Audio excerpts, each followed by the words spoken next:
Ladies and gentlemen, welcome to broadcasting 3 of our series Introduction to Agni Yoga. In broadcasting 2, we had spoken about the significance of consciousness. Today, we are asking, how can we expand our consciousness?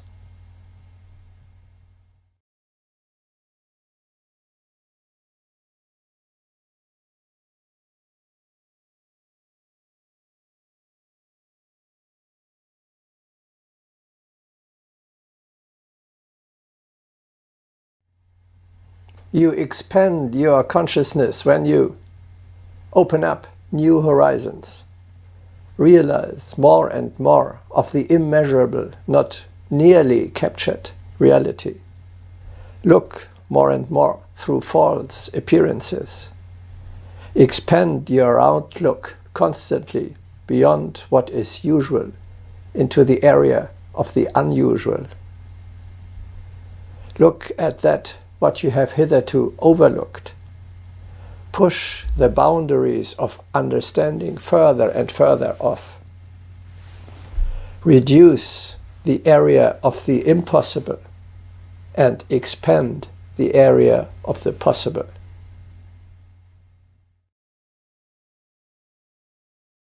For a person with a rich imagination, the realm of the impossible is diminished and possibilities multiply.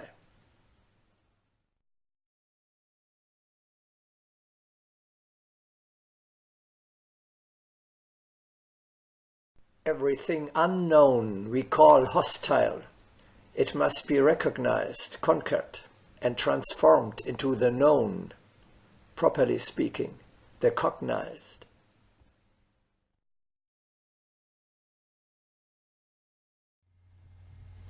Thereby, you will discover completely new realities, which you have so far overlooked, although they have always existed and influenced your life.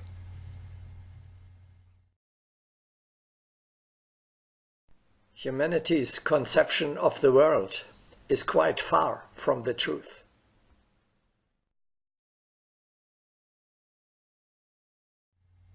Man is caught up in prejudice. He is blinded by false appearances. He refuses to recognize the truth. He perceives things not as they really are, but as he wants them to be, namely according to his consciousness.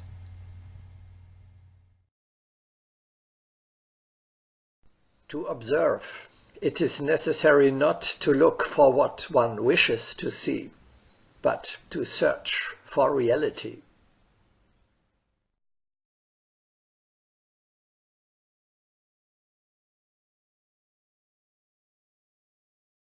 Indeed, the battle is against the apparent.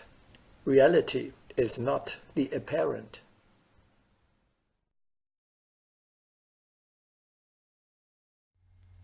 Apparently, the apple falls from the tree.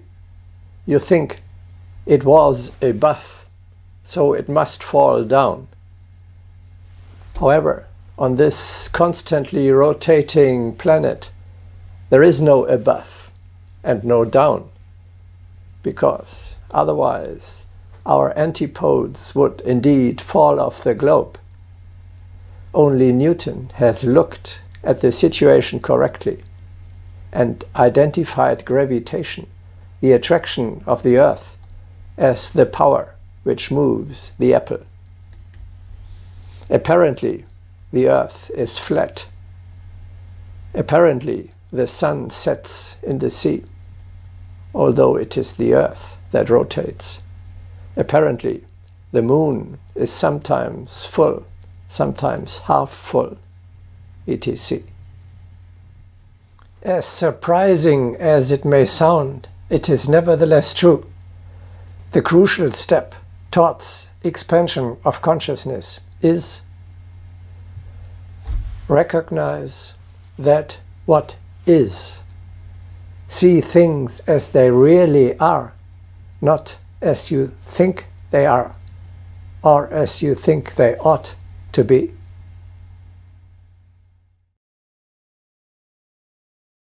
What perfection can be achieved upon cognizing reality? Once reality is brought to the foreground and affirmed as a completely valid concept, the surroundings will change beyond recognition. The most precise and objective observation of reality will broaden the consciousness.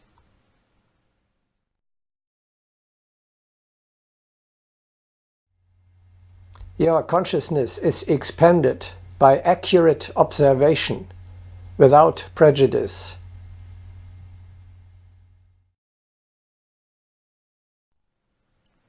The refinement of consciousness primarily depends on attention to the surroundings.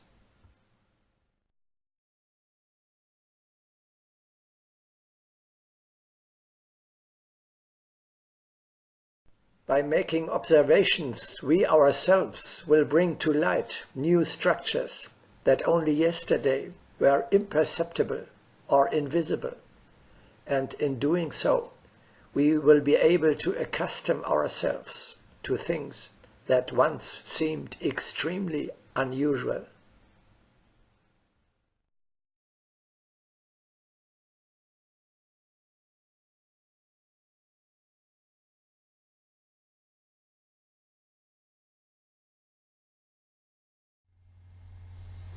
At the present time, the next level of cognition is recognize the higher, non-material, invisible, intangible aspect of reality. The aura of a person, higher phenomena like working with a pendulum or a dowsing rod, transmission of thoughts, the influence of the stars on our life, the reality of the higher spiritual world, its interference with our earthly life and our connection with it. All these and many others more are facts that are as real as the material world, even if we cannot touch them. If you refuse to recognize the immaterial part of the reality, you eliminate half of that what is, and even the more important half. From such an attitude, only suffering and misfortune can result.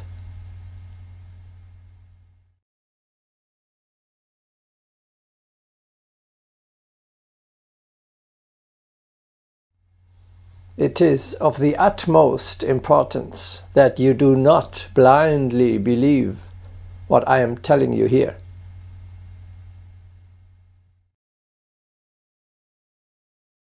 It is not our custom to demand blind faith.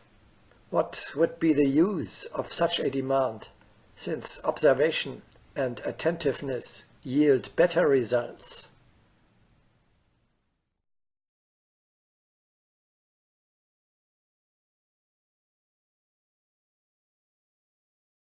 People tend to go repeatedly from the one extreme, blind faith, to the other, blind denial.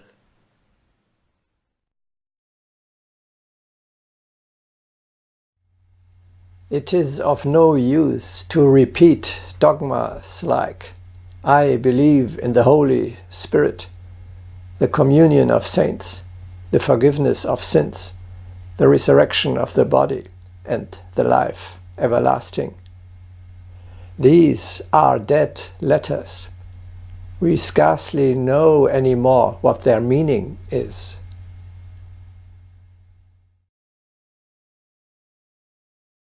The word, which does not contain the affirmation of the heart, is void.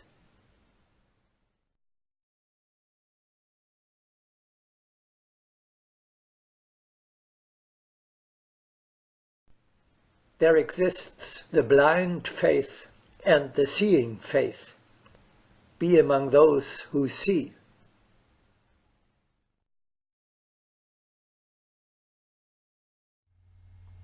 We must penetrate again to the living reality behind these formulas.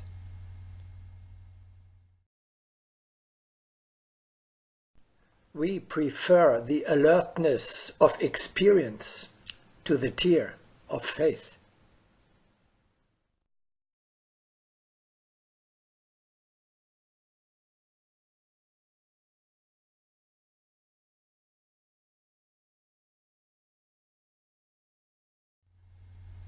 Of course, we are unable to prove the existence of the so-called higher phenomena by the methods of classical physics or chemistry.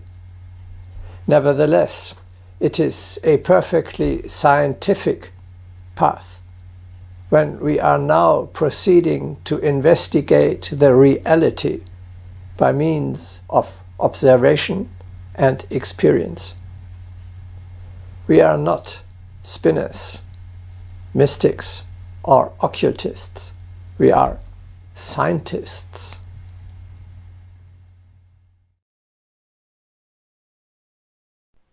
We want the supermundane to be cognized in a scientific way, through research and observation. For this, man must deepen his consciousness and elevate his thought.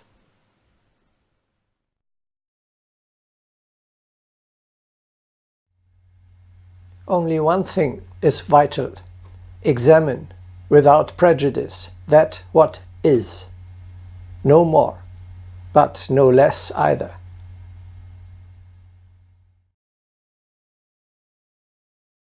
Why are you living?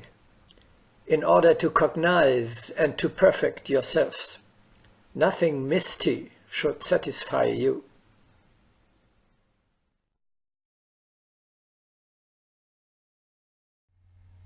To this end, we have to expand the methods of the classical natural sciences and to add to them the cognition of the heart.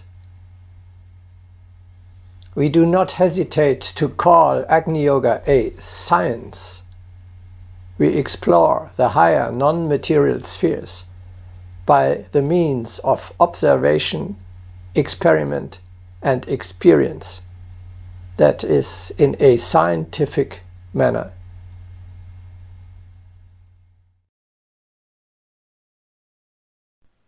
How to reconcile the teaching with science? If science teaches authentic knowledge, then the teaching is science.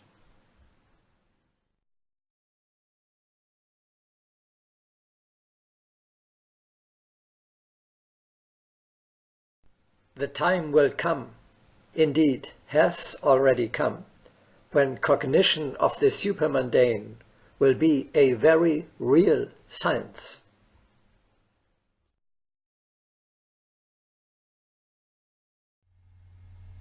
Do not be afraid to use methods of cognition such as meditation, vision, and inspiration, but with a clear, sober, scientific mind.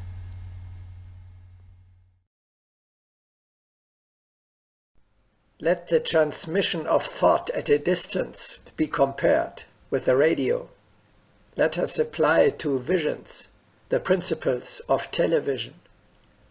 Let us not be afraid to compare visions with scientific discoveries. Let physics confirm the very highest psychic manifestations.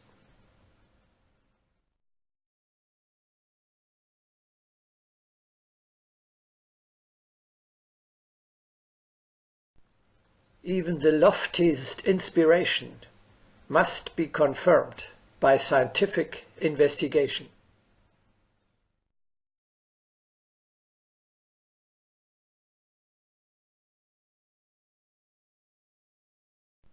The time is coming when even the highest concepts must be proven by science.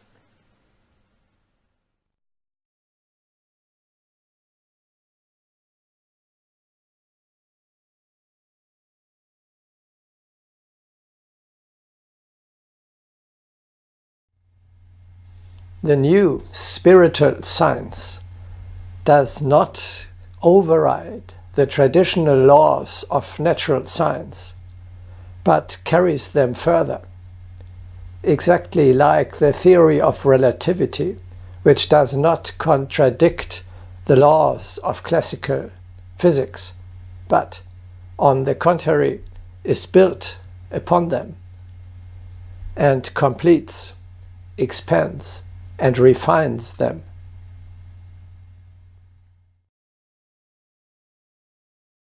Again, one has to remind the scientists that the theories of Einstein do not upset the laws of Euclid, but encompass them.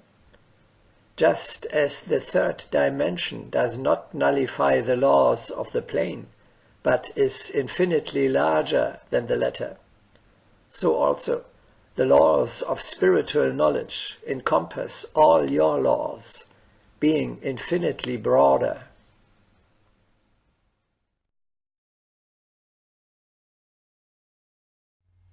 We are still moving in the area of natural laws, which we can recognize and apply to earthly life. But we are concerned with more subtle laws than the ones known up to today.